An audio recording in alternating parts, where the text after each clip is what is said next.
Hey, Cecily, thank you so much for joining me today. You're welcome, Jeremy. It's a delight to be invited. Thank you so much for the invitation. You're very welcome. For those who don't know, could you tell me exactly what the CyberWest Hub is? Sure. It's a great question.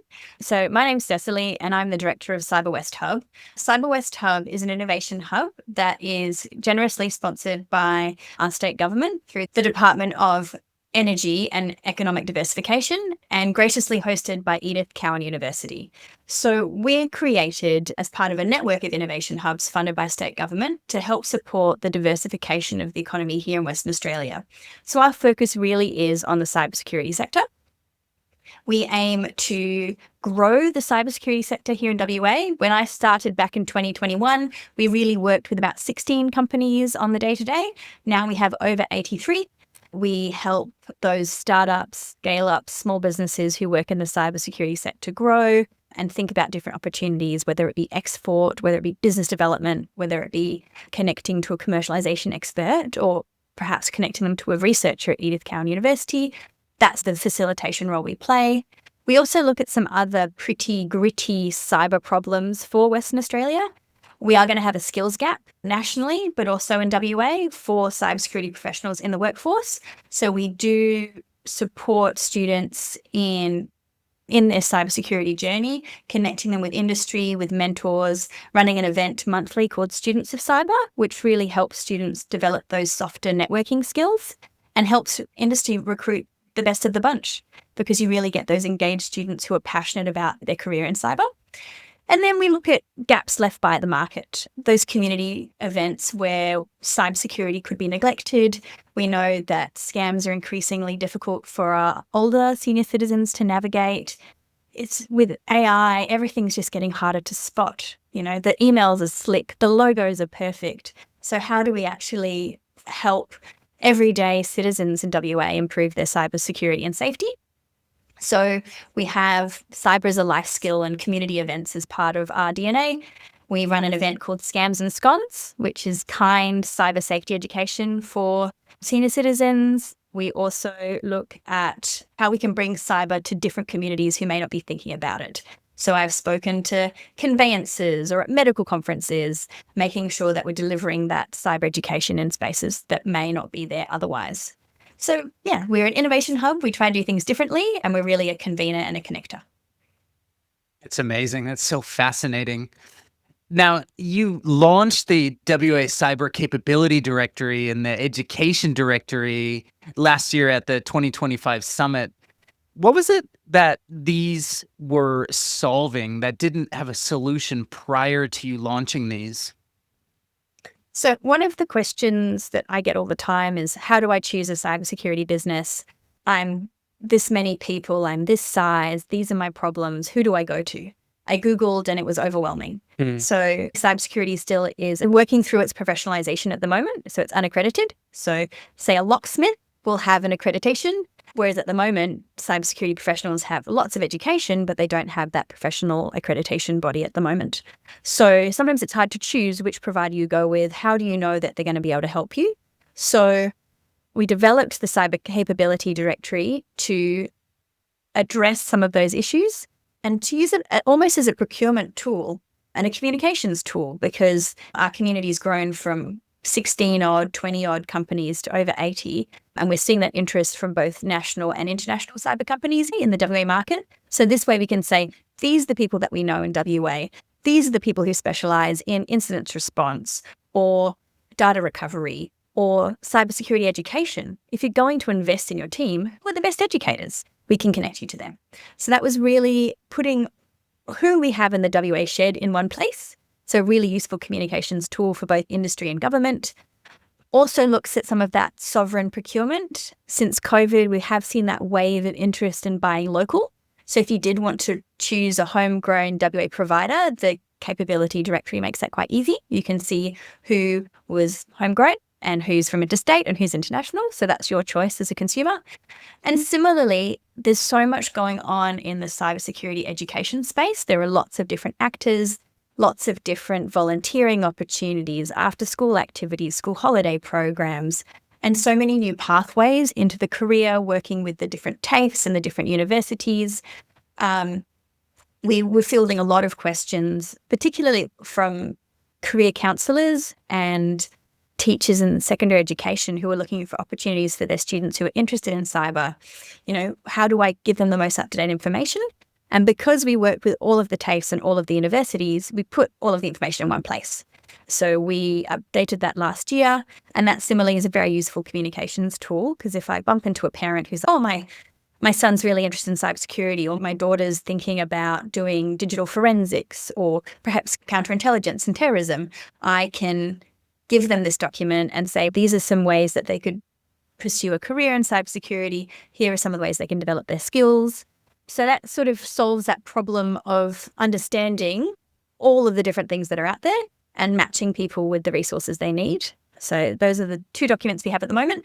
And we're actually in the process of updating the cyber capability directory. So that'll be launching in Q2 2026. That's fantastic. And what a valuable resource it is for so many different types of audiences within the community. That's really amazing. Now, WA's economy runs on a range of industries, such as mining and oil and gas and agriculture and logistics and many others. Some of these industries have historically underinvested in cybersecurity. In what ways are you and the CyberWest Hub thinking about how business leaders, founders, and executives should be thinking about cyber risk? Such a great question, Jeremy. I think since I started in this role in 2021, there's been a lot of chat about that translation of communication between the cyber team and leadership. And we're seeing a big transition across industry with, the CISO, so the Chief Information Security Officer, or the CIO, at that C-suite level, and cybersecurity becoming more and more visible in the executive, but also having more responsibilities in their board reporting. So I think from my perspective, the federal legislation, the Security of Critical Infrastructure Act, which has been updated several times over the last few years, really puts significant cybersecurity obligations on big industry. And that's, been really well socialized by the federal government and implemented, and is an ongoing process of how we uplift the capability.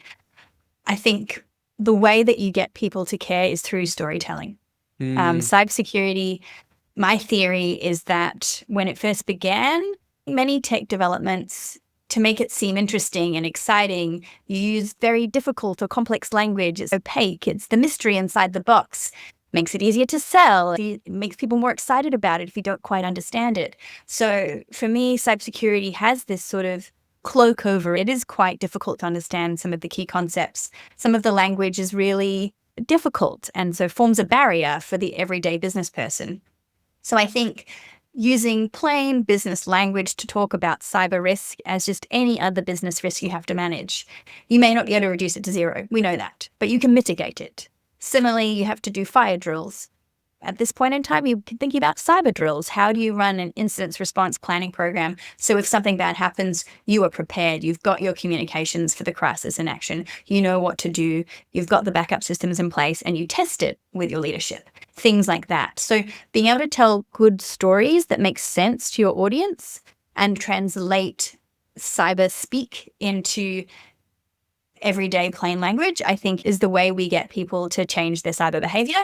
I think framing cyber as a risk is really important. One of the stories that I think was told to me when I first started the job by my colleague Simon is the link and the framing of cyber as just another occupational health and safety risk. So that evolution 10, 15 years ago, OH&S was difficult and people didn't have budget for it and it wasn't invested in. Whereas now, it's a no-brainer. It's just something that you have to do as standard business operations. So I think as cyber evolves, we're going to see something similar. And I do know that at the moment, because of that board level insight with the right communication, people are investing in cyber. And I think also the wave of AI adoption and evolution, which is just mind-blowingly fast. Like, I cannot speak to it because it's moving so quickly. That's also going to force us to evolve in how we think about cyber risk as well. I love the framing of thinking about it as storytelling, as a vehicle to map the risks and get broader understanding. That's amazing. Pivoting back to CyberWest Hub itself, we know that women take up only 15% of cyber students in tertiary institutions. Now, you've launched programs such as CyberQueens to address that. Can you tell me about how you're advocating to bring women and other marginalized groups within our community into cyber? Thanks, Jeremy. This is something the Hub is really passionate about, and we've been quite outspoken about how we look at diversity and inclusion. CyberQueens launched while I was actually on parental leave, and it's a brilliant name for a great concept. One of the issues that we had noticed at the Hub was attrition. Some of the young female students who'd started a cyber degree, whether it was at TAFE or university, were often in a class of 20, 30 men, and they were the only female, which can feel a bit isolating. And we had a few different young women reach out to us as students of cyber events and say, it's a bit uncomfortable. I don't really know anybody.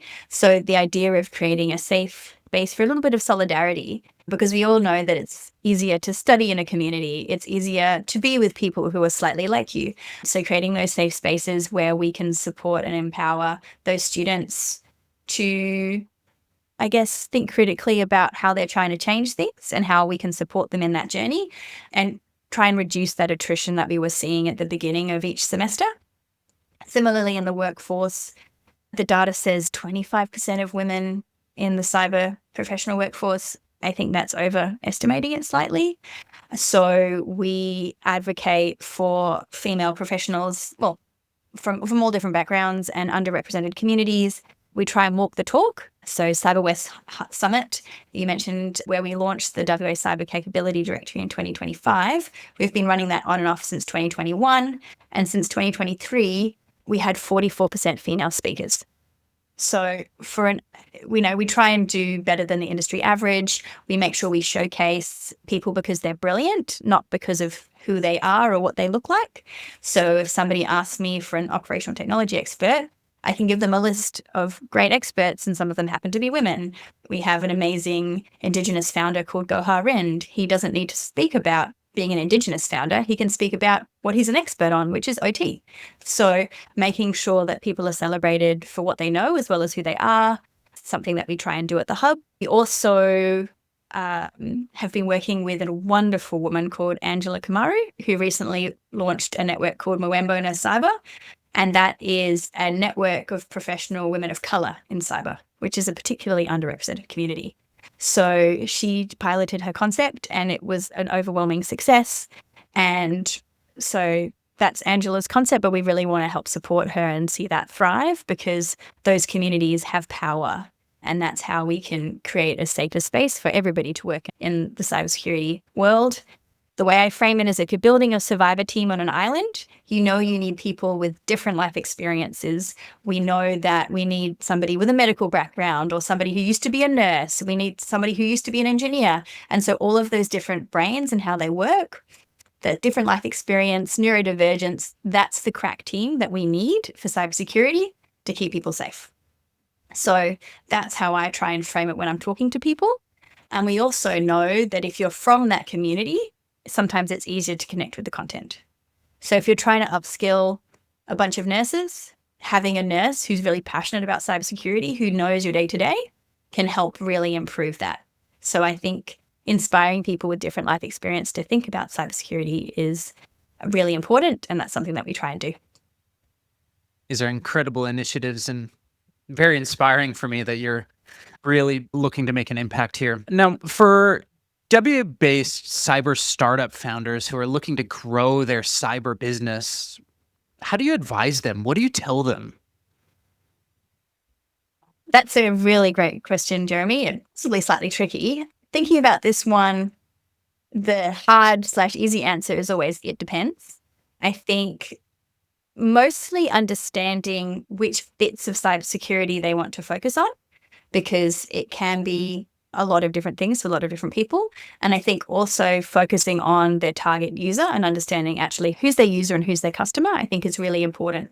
We know there's a small business gap in the cybersecurity world, but we also know small businesses are overwhelmed. They're busy with so many different things. So any cyber solution has to be really easy and also excite them to get involved. So I think that goes back to the storytelling, being able to discuss and coherently and concisely say, oh, I'm Cecily, I'm running CyberWest Hub, and we're going to change your business by doing X, Y, Z and keep you safe. Or we're going to protect this part of your business and we can help you do ABC. I think connecting it to something that people understand in the business world is really important, because so much of the tech in the cyber world is really exciting. And so it's quite easy to get carried away in technical language, going down a rabbit hole of a new algorithm or innovation. But if you're not a techie by nature, and often the people buying the cybersecurity will not have a cyber background or limited knowledge about cyber, or they may not have a technical background at all, their eyes may glaze over after the first 3 minutes because they don't know what an algorithm is in this context, or they don't think it's actually going to help them make payroll this quarter. So I think being able to understand who you're selling to and who you're targeting, like who do you want to buy it and then who do you want to use it in that company, and then be able to tell your story about why cyber is important for you, I think is most of the things that I'd like to say to a new startup founder in the cyber world. And seeing cybersecurity as an enabler.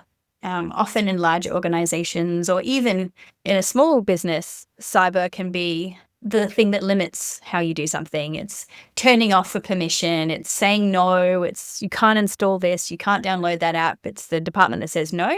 So reframing that and saying you can do it all. We just want you to have a secure foundation to do it from. Let me help you with that secure foundation so you can adopt the cool new AI tool. You can enable your team to do X, Y, Z. Framing cyber as a business enabler as opposed to a blocker, I think, is also a powerful tool for founders to communicate about cybersecurity. I deeply appreciate how you're framing this as a story of what one means to someone and how it's a problem resolution, and it's not competing on technical features. It's about enabling someone who doesn't understand the wider premise and the wider context to actually understand the need. And from a brand marketer, that is well received on my end. So thank you for framing it in that way. Cecily, this has been awesome. Thank you so much for your time today. No, thank you, Jeremy. Always happy to help and always passionate to talk about cybersecurity to anybody who will listen. So if you would like any more information about some of the initiatives that CyberWest Hub does, or you're interested about being in our directory, or you have some curly questions, please don't hesitate to reach out. Our website is cyberwesthub.au. Thanks so much, Jeremy. Excellent. Thank you.